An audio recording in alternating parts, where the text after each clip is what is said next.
kamusta at maligayang pagdating o dapat kong sabihin kamusta at maligayang pagdatingin Anderstation, Interlaken, Ust. Ngayon, sasakay tayo sa Golden Pass Express, ang bagong luxury train ng Switzerland na nagpapalit ng gauge. Hindi lang ito tanawing tren, kundi kahanga-hangang gawa ng inhinyeriya. Mula rito hanggang Montreux, mae-enjoy natin ang marangyang biyahe at tanawin ng Swiss Alps. Humihinto sa magagandang bayan ng Switzerland habang naglalakbay. Lahat ito'y tinatapos ng isang pambihirang gawa ng inhinyeriya, isang tren na nagpapalit ng sukat ng riles. Tara, samahan mo akong sumakay sa Golden Pass Express na kamangha-mangha. Nagsisimula ang paglalakbay natin sa Interlaken Oost Railway Station, pangunahing tren istasyon ng bayan. Ang Interlaken Oost ay pinupuntahan ng lokal, interregional, alpine at international na tren na may destinasyon sa buong Switzerland at karatig bansa. Sa loob ng gusali ng istasyon, makikita ng mga pasahero ang mga ticket desk para sa iba't ibang tagapagbigay ng tren. Sa likod nito ay ang 8 plataporma. Aalis tayo ngayon mula Track 8 paglabas ng pedestrian tunnel. Makakarating tayo sa check-in desk ng Golden Pass Express. Hindi na natin kailangang maghintay bago tumunog ang crossing gate at dumating ang tren sa istasyon.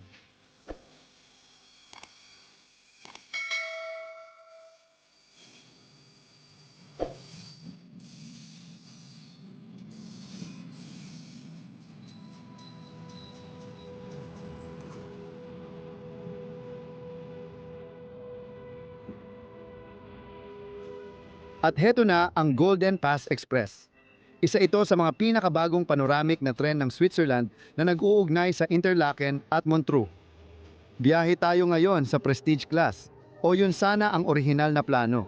Nag-book ako ng ticket para sa biyahe na ito, kasabay ng iba pang mga lakad sa paligid. Inilipat ng isang araw ang espesyal na tren, kaya nausog din ang biyahe natin sa Golden Pass Express. Dahil sa sobrang katalinuhan ko, nakalimutan kong baguhin ang reservation ko. Pagsakay ko, may nakaupo na sa upuan ko at nalito ako. Kahit nagkamali ako, maasikaso pa rin ang crew at pinayagan akong sumakay sa first class sa simula at Prestige sa huli. Gusto kong humingi ng paumanhin kina Mob at Espebe sa kalituhan ko at pasalamatan kayo sa pag-aasikaso at pagtanggap sa aking pagkakamali. Habang pinag-uusapan ang tungkol sa mga tiket, ang tiket namin sa Prestige Class ay nagkakahalaga ng 49 Swiss francs o 61 United States dollars. Kasama dito ang base fare ticket ng First Class Swiss Travel Pass at Prestige Supplement na nagkakahalaga ng 49 Swiss francs. Kung magbubook ka ng ticket pa isa-isa, ang base fare Interlaken Montreux ay 76 Swiss francs o $121. Ayos na ang lahat at may first class na upuan. Aalis na ang Golden Pass Express mula Interlaken para simulan ang 3 oras at 20 minutong biyahe.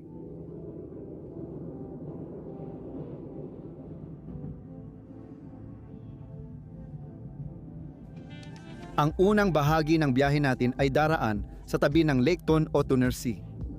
Ang Lake Thun ay isang napakagandang glacial lake na kilala sa matingkad nitong asul na kulay. Nakukuha ng lawa ang kulay nito mula sa maliliit na particle na nakasuspinde sa tubig. Ang glacial flower na ito ay sumasalamin sa sikat ng araw, kaya nagiging maganda at asul ang lawa.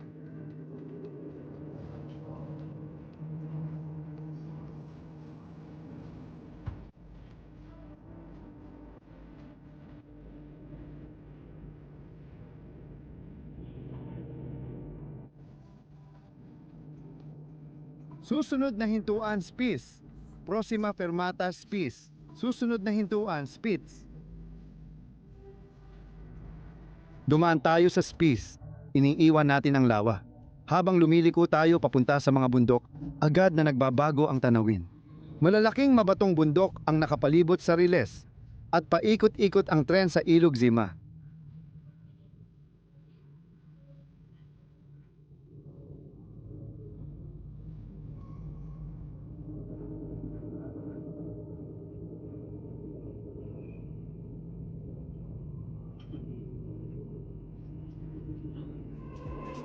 Tahimik at nakaka-relax tulad ng unang klaseng bagon. Ang modernong mundo ay puno ng ingay na mahirap takasan. na maaaring magdulot ng permanenteng pinsala sa pandinig. Salamat sa sponsor nating earpiece. May madali at epektibong paraan para maiwasan ang pagkasira ng pandinig dulot ng ingay. Puno na ng ingay ang makabagong mundo. Maging ito man ay ang kaskas ng riles sa araw-araw mong pag-commute, ang busina ng trapiko sa lungsod, o ang kalampag ng mga makina habang nagtatrabaho ka.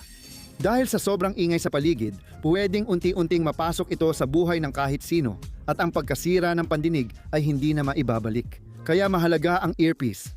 Ang earpiece ay earplug para sa araw-araw na gamit. May triple patented pro plugs ito na may high fidelity filters na nagpapababa ng tunog nang hindi nasisira ang kalidad. At halos kasing ganda na ng custom molded na earplugs ang earpiece. Pero hindi mo na kailangang gumastos ng malaki. Dahil sa magaan na disenyo, ergonomic na tab at aluminum na lalagyan, perpekto itong dalhin araw-araw. Ngayon ang tamang oras para bumili ng sariling pares at protektahan ang pandinig. Bisitahin ang earpiece.com at gamitin ang code na LONESTAR 20 para sa 20% diskwento. Panatilihing payapa ang pandinig gamit ang earpiece. Salamat sa earpiece sa pag-sponsor ng video. Unang klase sa Golden Pass. Ang Express ay tumatakbo sa 2x isang setup na may 3 hanay ng mesa at isang hanay na parang eroplano. Bawat upuan ay may maluwag na espasyo para sa mga binti, malalapad at malalambot na upuan, at may pakpak na headrest na may leather na disenyo. Bahagyang naiuurong ang upuan, dumudulas ang likod at ilalim pa abante para sa posisyong pahinga. Ang malaking mesa ay pwedeng gamitin sa pagkain o laptop, pero sino bang gustong magtrabaho sa ganitong kamangha-manghang biyahe? May power outlet at USB port sa ilalim ng bawat hanay na may European at Swiss saksakan. Ang loob ng bagong tren ay may magandang kahoy na disenyo, banayad na ilaw at malalawak na bintana. Ang impormasyon ng pasahero ay nasa mga screen sa dulo ng bawat bagon. Dahil sa malalawak na bintana, maliwanag at maluwag ang loob ng tren, parang nagiging bahagi ng tanawin.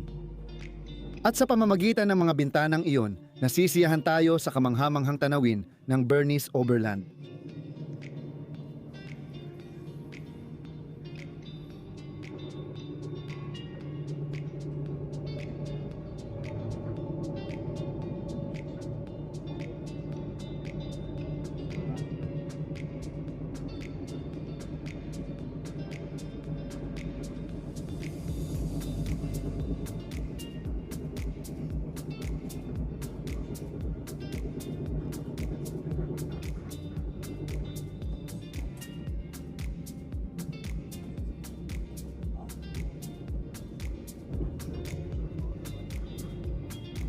Kung naghahanap ka ng makakain o maiinom, maswerte ka. Ang menu ng Golden Pass Express ay may iba't ibang merienda, inumin at mga lokal na putahe. Mayroon ding maliit na pagpipilian ng mga regalo na pwedeng bilhin kung gusto mong mag-uwi ng alaala mula sa biyahe. Para sa akin, sapat na ang aking mga mata at kamera para masulit ang lahat ng iniaalok ng biyahe na ito.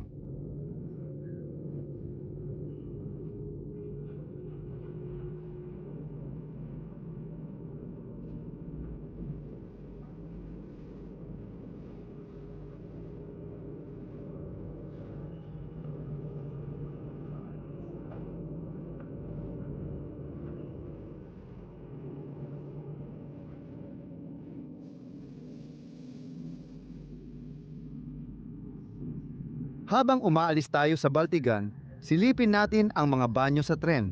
Ang banyo ng first at prestige class ay nasa likod ng car isa.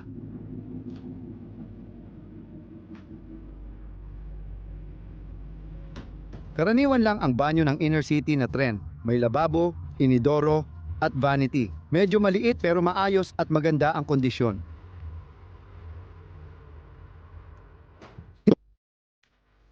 Susunod na hintuan, Spitz. Projectionary Spitz. Aalis ang tren sa loob ng ilang minuto.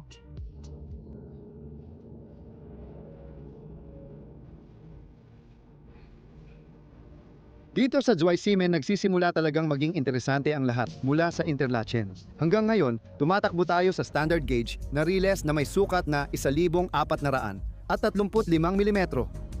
Ang riles mula Zweisimmen hanggang Montreux ay meter gauge, mas makitid at akma sa matarik na liko ng kabundukan. Ngayon, malinaw na hindi ito tugma, kaya paano tayo pupunta sa Montreux gamit lang tren? Well, may napakagandang lihim ang tren natin. Kaya nitong magpalit ng gauge. Ang sistema ng pagpapalit ng gauge ay ginagawa gamit ang makabagong set ng bogies na gumagamit ng espesyal na bahagi ng riles para magpalit mula sa makitid papuntang standard na gauge. Sa dulo ng platform ang lugar ng pagpapalit ng gauge.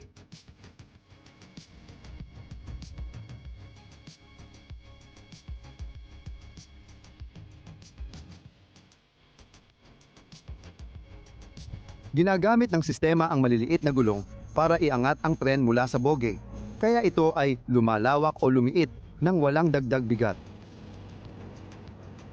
Habang umaakyat tayo sa tren, inilalagay na ang mga rampa sa pwesto nila. Dahil sa MOB, nabibigyan tayo ng pagkakataong makita kung paano gumagana ang ilalim ng tren. Nagsisimula ito kapag umaakyat ang tren sa rampa. May mga metal pin sa bogie na kumakapit sa uka ng gauge plate. Sa pagitan ng rails, hinihila ng mga pin ang gulong papalapit, kaya bumababa ang katawan ng tren para magtagpo sa mga naka-meter gauge na gulong. Isa itong epektibo at komplikadong proseso na nangyayari sa ilang sandali. Isang tahimik at koordinadong bale ng inhinyeriya na lubos kong pinahahalagahan.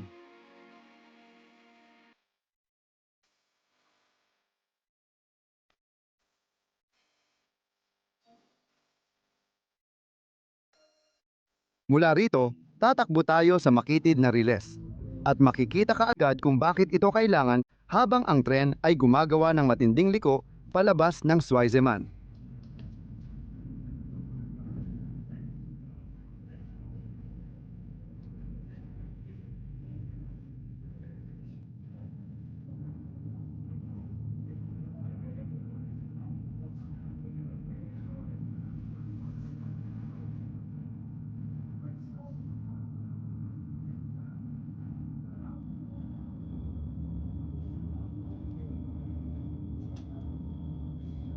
Bagamat maganda ang tanawin, gusto ko talagang kumain.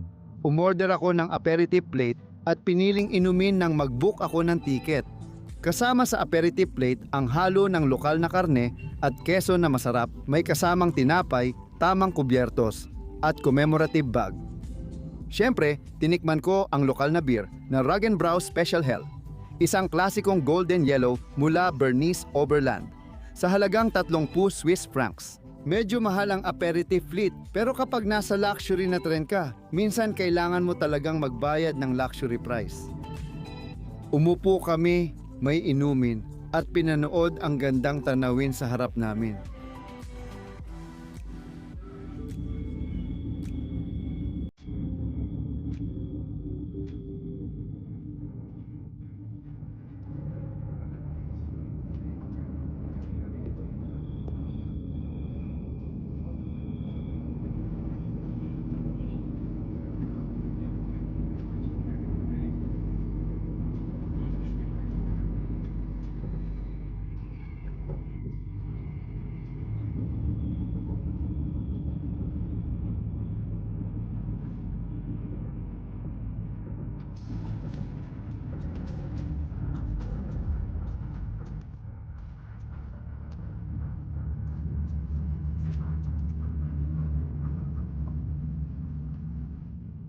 Gstaad ang susunod naming stop, isang kilalang marangyang ski destination sa bundok. Dito rin maraming pasahero ang bumababa, kaya naman sa wakas ay makakaakyat na kami sa Prestige Class. Ang Prestige Class ay nakaayos sa 2x1, pero dahil siyam lang ang upuan sa buong cabin, napaka-eksklusibo ng serbisyong ito. 3 hanay lang kaya maluwag ang legroom, halos 2 talampakan ang agwat ng bawat hilera. Magaganda ang mga upuan, gawa sa pinong kayumangging balat at napaka-komportable. May electronically adjustable sandalan, leg rest, lumbar support at built-in seat heater ang bawat upuan para sa malamig na araw sa Switzerland. Ang tray table ng bawat upuan ay nasa panlabas na armrest. Hinahatak ito palabas, iniikot pataas, at inilalapat sa harap ng upuan. May saksakan at USB port sa pagitan ng bawat upuan, isa bawat pasahero. Bukod sa mga ina-upgrade na upuan, ang Prestige cabin ay bahagyang nakataas, kaya mas maganda ang tanawin ng mga pasahero sa paligid. Baka napansin mo, magkapareho halos ang mga upuang ito sa upuan ng Rocky Mountaineer Gold Leaf Cars na nakita natin ilang linggo na ang nakalipas. Hindi lang sila magkapareho, kundi talagang pareho. Parehong gawa ng Swiss na Stadler ang mga bagong kotse ng Rocky Mountaineer at Golden Pass Express. Ang Prestige Class ay matatagpuan mismo sa unahan ng tren at dahil dito may tanawin ka papasok sa cab at sa riles sa unahan.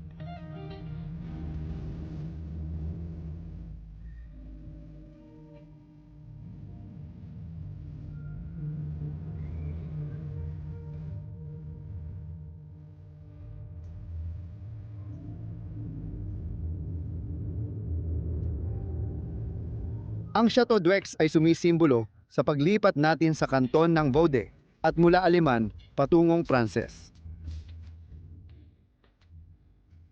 Gusto ko sanang ikwento pero walang salitang kayang ilarawan ang ganda ng Swiss Alps.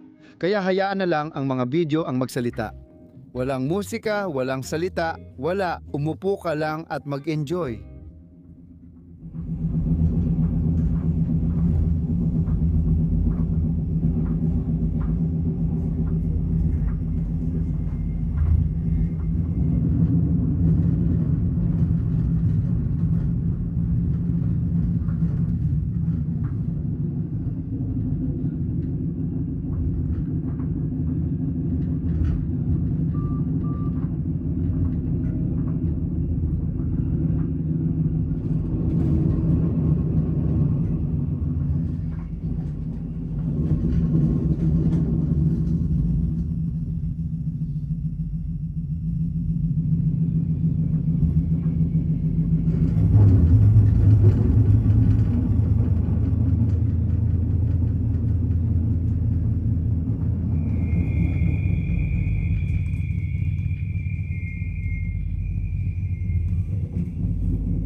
Biglang bumababa ang lambak sa tabi natin habang nilalapitan ang lawa ng Geneva.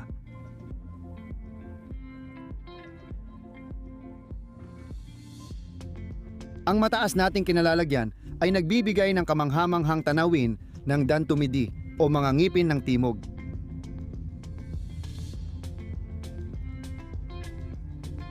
Kitang-kita na ang lawa ng Geneva, malapit na tayo sa Montreux. Gayunpaman, kailangan pa rin nating bumaba doon. Ibig sabihin ay bababa tayo ng mahigit 600 metro o 1,981 talampakan.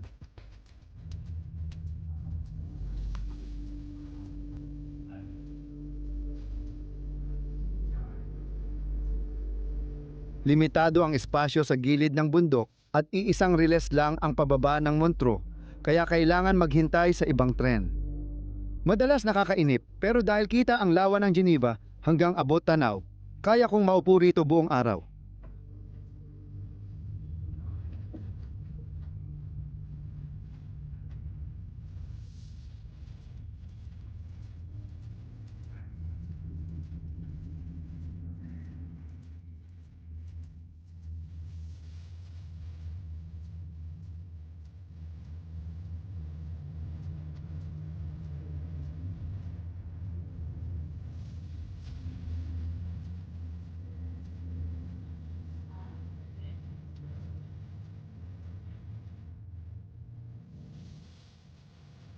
Lumabas kami sa huling pagbaba nang makita agad ang mga plataporma ng Montreux at huminto ang tren, hudyat ng pagtatapos ng aming paglalakbay. At ayun, dumating na kami sa Montreux.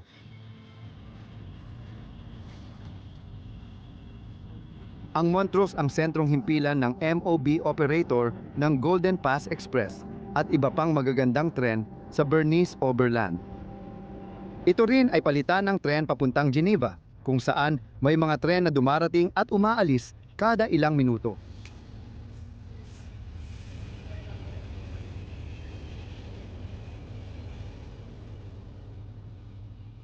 Ang pag-ikot ng Golden Pass Express ay nakakagulat na mabilis.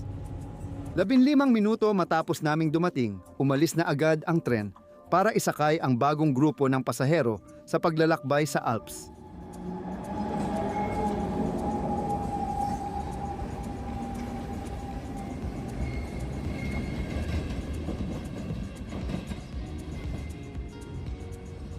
Umalis na ang tren at tapos na ang paglalakbay namin, kaya tatapusin na natin ang video ngayon bago tayo magpaalam.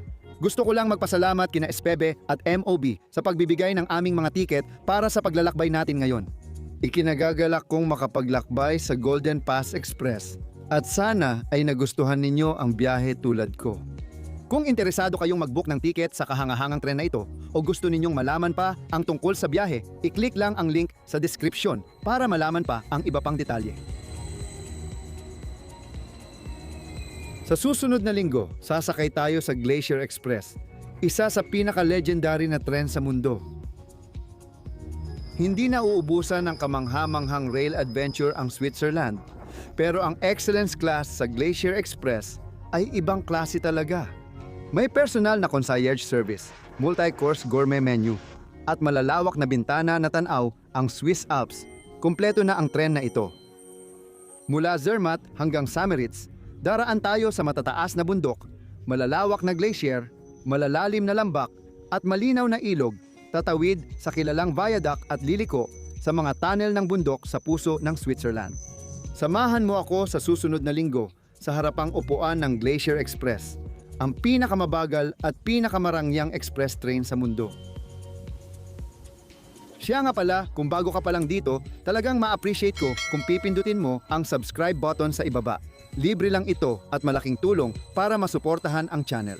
Gusto kong magbigay ng malaking pasasalamat at shoutout sa aking mga tapat na patron at miyembro. Ang gagaling ninyo at labis kong pinahahalagahan ang inyong kahanga-hangang kabutihang loob. Kung gusto ninyong ilagay ang pangalan ninyo sa video o suportahan ang channel, bisitahin lang ang mga link sa ibaba ng description. Pero sa ngayon, iyon lang muna para sa araw na ito. Salamat sa pagsama sa akin at magkita-kita tayo sa susunod.